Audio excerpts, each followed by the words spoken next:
40 minutos, bota o hino da Macaca, Bolachinha. Vamos falar da Ponte Preta, que também joga hoje, hein? A Ponte Preta teve um tempinho a mais de descanso em relação ao Guarani, né? Jogou na quarta-feira, mas teve um jogo difícil também contra o Cruzeiro.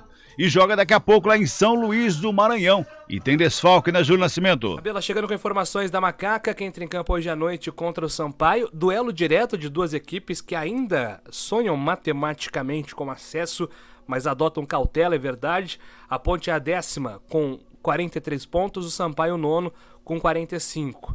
O primeiro time do G4 é o Vasco da Gama, tem 49 pontos, então são 6 de diferença para a Macaca. Em relação ao time titular para hoje, Elvis, suspenso, é o principal desfalque nesse meio campo, ainda com as dúvidas do Fecim, do Matheus Silva, que tem chances remotas de estar em campo. O Amaral, que também é na dúvida, deve jogar. A Ponte, sendo assim modificada, vai a campo com Kaique França no gol, Igor Formiga, Guilherme Souza, Fábio Sanches e Arthur, Leonaldi, Amaral e Alisson. Cássio Gabriel deve herdar a vaga do Elvis, o Nicolas deve ficar com a vaga do Fecim e o Luca, o artilheiro, no sistema ofensivo. Já o time do Sampaio Correia, de Luiz Daniel, Mateuzinho, Alan, Joécio, Lucas Hipólito, André Luiz Ferreira e Rafael Villa, Pimentinha, Igor Catatal e Gabriel Poveda. Quem apita o jogo é Sávio Pereira Sampaio, árbitro da FIFA de Santa Catarina, hoje para esse compromisso no estádio do Castelão, em São Luís do Maranhão, viu, Cabela? Pra Ponte Preta lá, né? Deixa eu mandar um abraço aqui lá pro Márcio, ele mandou mensagem pelo YouTube, né? Para que a gente mande mensagem também lá pro Gabriel Tiene. Aliás, o Tiene mandou mensagem para nós aqui também no nosso WhatsApp, né? Ele que está lá na Unicamp, internado, mandou mensagem aqui para nós. Agora o Márcio também, que é o pai do Gabriel Tiene, que está acompanhando o programa, tá ligado e vai estar ligado lá no Brinco também hoje à noite. É um jogo chato pra Ponte Preta, né, ô Carlão? Chato, enfrenta o adversário em ascensão, que vem de uma vitória importante contra o Grêmio, que dá muita confiança. Analisávamos aqui, né, a classificação, uma vitória hoje diante da Ponte, leva o Sampaio a 48 pontos, fica na 5ª posição. Claro que a rodada será toda ela desenrolada, mas é uma marca importante, né? Acho que nem o mais otimista torcedor da Bolívia querida imaginaria um momento desse, né? Exatamente. Então está nas mãos do Sampaio, e no meio disso tudo a Ponte Preta, que vai desfalcada, que vai remendada depois de um revés diante do Cruzeiro, perdeu em casa por 4-1, hoje joga sem o seu maestro, né, que é o Elvis.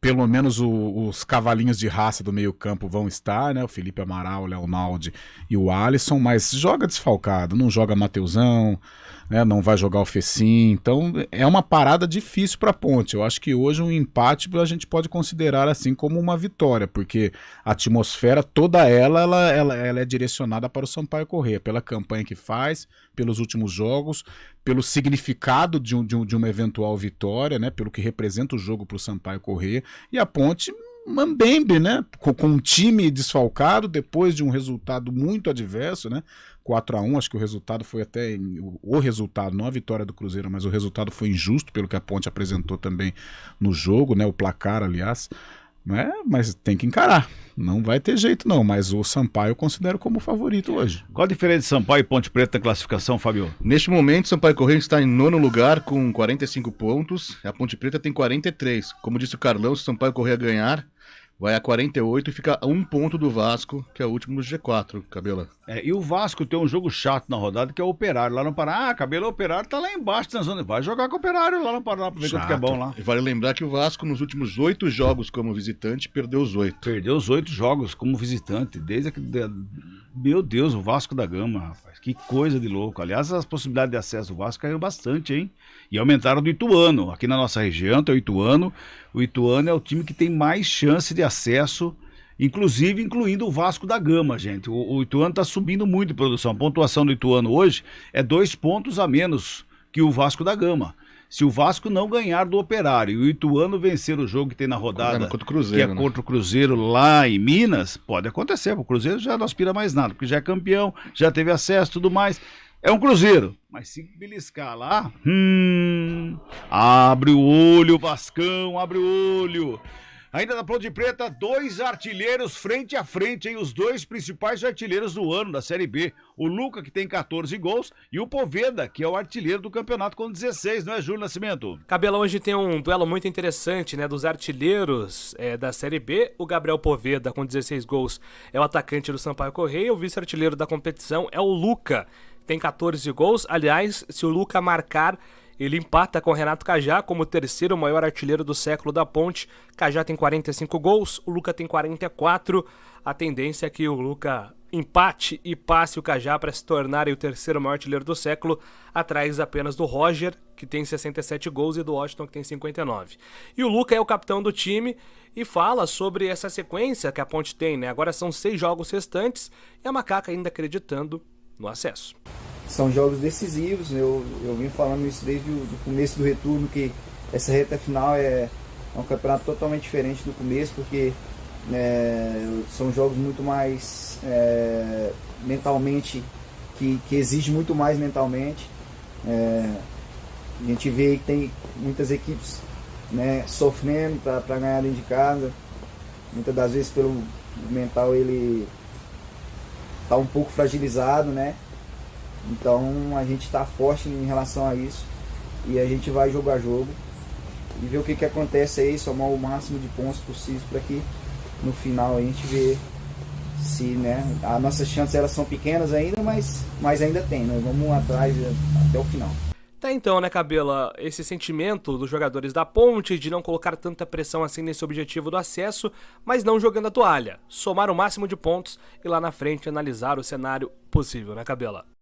Exatamente. Aliás, em relação ao Luca, Carlão, esse jeitão brigador que a Ponte Preta tá esse ano ali com os 3 cavalinhos de raça, como você fala, no meio campo, né, que brigam demais naquele meio campo.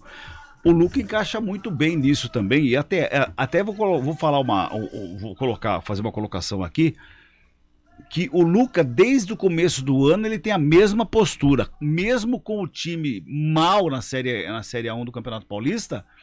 Ele tinha essa postura de brigador, de correr, de brigar, de ir pra cima do goleiro, de ir pra cima do zagueiro que tá tocando a bola. Ele manteve esse ritmo e parece que ele contagiou a equipe com tudo isso, né, Carlão? Olha, Cabela, eu sinceramente, quando o Lucas chegou, nunca duvidei da capacidade técnica dele. É um cara que sempre fez gols por onde passou e sempre atuou em grandes equipes.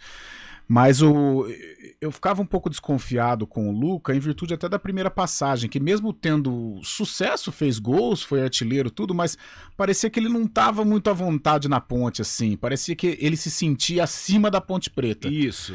Mas olha, esse 2022 para mim foi para acabar com qualquer desconfiança com relação ao Luca e Ponte Preta. O Luca se entregou de uma maneira incrível, assumiu a responsabilidade, bem tecnicamente, bem fisicamente, liderança positiva, entendeu o que é o clube, entendeu o que significa o clube, né? Algo muito emblemático para mim com relação ao Luca foi no derby do Campeonato Paulista, que aquilo feriu muito o torcedor. Não a derrota faz parte, você vai perder, você vai ganhar, isso faz parte. Agora, a maneira como a Ponte perdeu para o arquirrival foi inaceitável. E o Luca, do primeiro minuto ao último, ele esteve lá, brigou, sentiu a raiva do adversário, que a gente fala que isso é importante num clássico, né? É preciso, eu acho importantíssimo.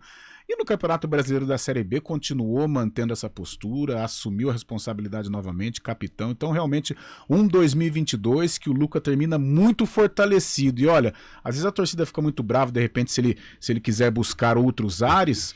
O Luca, pelo que apresentou neste 2022, ele tem todo o direito de querer subir um degrau na carreira, porque por tudo que ele fez pela Ponte Preta, ele é um cara que, olha, a gente tem que falar tem um sinão do Luca com relação à Ponte Preta. Tá de parabéns esse 2022 do Luca. Nós ganharíamos bastante prestígio se voltasse com a Ponte ano que vem para Sem né? dúvida. Hoje ele tem um lugar cativo no coração do torcedor Ponte Preta. De fora ele tem a cara da Ponte Preta também. Você tocou num assunto, Fábio, interessante, porque se ele fica para uma Série A2, um Luca, vamos colocar dessa maneira, um Luca que jogar em grandes clubes como jogou, vem para a Ponte com a vontade de que ele está por vestir essa camisa da Ponte Preta e topar ficar por uma Desafio, Série A2, né? Não é fácil, um desafio como esse, e conquistar o acesso, sim. ele vai estar Sim. nas prateleiras da história da Ponte Preta. Sem com dúvida, certeza. sem dúvida, entra na galeria aí dos grandes ídolos, né? O torcedor, ele se identifica muito. Às vezes, nenhum cara, por exemplo, eu acho o Renato Cajá um dos grandes jogadores da história da Ponte Preta. Só que tem muitos torcedores que tem alguns questionamentos com relação ao Cajá, por em alguns momentos ele ter deixado a Ponte, o dinheiro falou mais alto, mas a gente tem que respeitar a pessoa também, essa foi a decisão dele. Mas a postura do Luca é algo que agrada demais o torcedor, né? Principalmente o da Ponte, que gosta dessas coisas um pouco mais dramáticas e tal. Eu acho que se ele aceitar o desafio da 2 e em aceitando conquistar o acesso, pelo amor de Deus. Mas olha, só por esse 2022 o Luca já tem um lugar cativo na história recente da Ponte. Muito bem, 4h50, intervalinho, a gente volta já.